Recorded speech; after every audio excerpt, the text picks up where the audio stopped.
સુરતના રાંદેરમાં મેરેજ માટે હોલ ભાડે રાખીને જુગારધામ શરૂ કર્યું. લગ્નની આગલી રાત્રે જ વરરાજા સહિત 13 જુગારીઓ જેલમાં ધકેલાયા. શહેરના રાંદેર વિસ્તારમાં મેરેજ ફંક્શન માટે ભાડે રાખવામાં આવેલી તુંબી હોલમાં ચાલતા જુગારધામ પર પોલીસ ત્રાટકી હતી, જેથી પોલીસે વરરાજા સહિત 13 જેટલા જુગારીઓને ઝડપી પાડ્યા છે.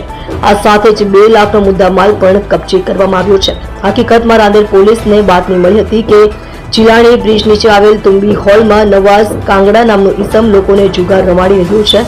આ બાતમીના આધારે રાંદેર પોલીસે તુંબી હોલમાં દરોડો પાડ્યો હતો, જેથી પોલીસે નવાઝ કાંગડા, મકસૂદ મેમણ, સરફરાઝ સિકંદર, જાફરપુરા, શોએબ હનીફ, નઈમ મેમણ, અઝદ દારૂવાલા, શોએબપુરા, જાવેદ મેમણ, ગુલામ વિંછી, સૂર્યા ઇસ્માઇલ, ઇમરોઝ પોઠિયાવાલા અને નદીમ કાંગડાને ઝડપી પાડ્યા છે. આ સાથે જ પોલીસે સ્થળ પરથી રોકડ અને મોબાઈલ ફોન મળી કુલ 2 લાખ રૂપિયાનો મુદ્દામાલ કબજે કર્યો છે.